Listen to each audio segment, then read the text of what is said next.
আপনারা দেখছেন সংবাদ সারাদিন, আপনাদের সঙ্গে রয়েছে আমি অঙ্কুর।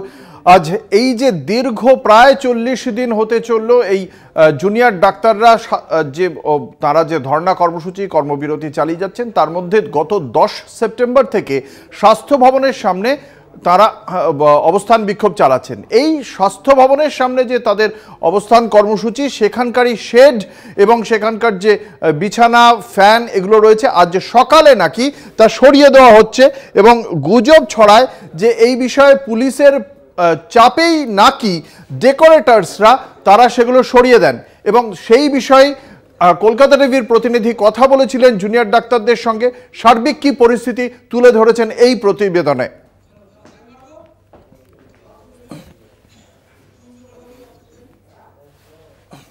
জুনিয়র ডাক্তারদের যে ধর্ণা মঞ্চ, সেখানে প্যান্ডেলগুলির বাঁশ খোলা নিয়ে রীতিমতো চাপানুতোর।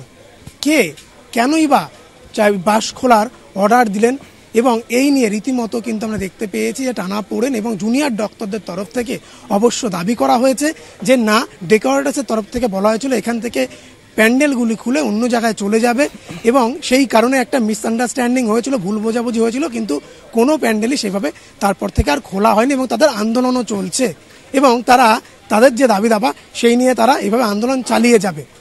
অন্যদিকে বিধাননগর পুলিশ কমিশনারেটের তরফ থেকে বিধাননগরের যিনি ডিসি অনিশ সরকার, তিনি কলকাতা টিভিকে জানিয়েছেন যে পুলিশের তরফ থেকে কোনো রকম কোনো প্রেশার বা কোনো রকম কোনো চাপ দেওয়া হয়নি এই মণ্ডপ খোলার জন্য, বা বলা যেতে পারে এই যে প্যান্ডেল তার বাঁশ খোলার জন্য। এবং জুনিয়র ডক্টররা চাইলে তাদের সর্বত সাহায্য এবং তাদের সঙ্গে কথাও বলবে পুলিশ, স্পষ্ট করে দিয়েছেন বিধাননগরের ডিসি অনিশ সরকার। ক্যামেরায় সুবীর ঘোষের সঙ্গে শুভঙ্কর মণ্ডল, কলকাতা টিভি। আন্দোলন আমাদের চলছে, আমরা যা জাস্টিসের ডিমান্ডে ছিলাম ওটা আছে। আমরা এই মুভমেন্টটা কোনোভাবে জাস্টিস না পেলে ওঠাচ্ছি না।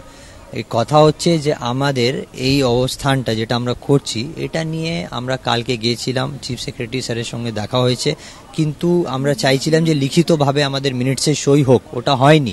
মৌখিকভাবে আমাদেরকে বলা হয়েছে যে আমরা ডিরেক্টিভগুলো বের করব। আমরা মেলও পাঠিয়েছি, আমরা অপেক্ষা করছি যে কখন ডিরেক্টিভগুলো আসবে। আমাদের নানা রকম ডিমান্ড ছিল যেটা রিলেটেড টু পেশেন্ট, পেশেন্টের ভালোর জন্য, ডাক্তারদের সুবিধার জন্য, থ্রেড কালচারের জন্য, আর প্রপার ইলেকশন হোক পলিটিক্যালি স্টুডেন্ট বডির জন্য, যেটা আমরা চাইছিলাম। কেন কি আমরা এটা মনে করি যে এই থ্রেড কালচারের জন্য অভয়া রকম একটা দুর্ঘটনা হয়েছে। মানুষজন এখানে যারা আছেন ডেকোরেটার্সদের থেকে যেটা আমরা জানতে পেরেছি, ওনাদের কোনো নাকি কাজ ছিল অন্য কোথাও, খুবই এমার্জেন্সি বেসিসে ওনাদের দরকার পড়েছিল এবং সেই চাপে ওনারা প্রথমে বলেছিলেন চাপে আমাদেরকে তুলতে হচ্ছে। আমরা কথাটি বুঝতে পারিনি, কোথাও অন্য কোথাও কাজ আছে, সেই চাপেই কিন্তু ওনারা নাকি কিছু নিয়ে গেছেন। আপনারা এখন গিয়ে দেখলেও দেখতে পাবেন মানুষজনও আছে, আমাদের জুনিয়র ডাক্তাররা যথেষ্ট পরিমাণে আছেন ওখানে। এবং সেই অর্থে যদি বাঁশ খোলা হতো আজকে যে সময় থেকে খোলা হচ্ছে পুরোটাই তো তাহলে খুলে যেত। আমার মনে হয় এখানটা একটা মিসআন্ডারস্ট্যান্ডিং হয়েছে, অতএব মনে হয় না সেরকম কিছু এই মুহূর্তে, আমরা এক্ষুনি মনে হয় না সেরকম কিছু, একটা মিসআন্ডারস্ট্যান্ডিং বলেই ধরছি এটাকে।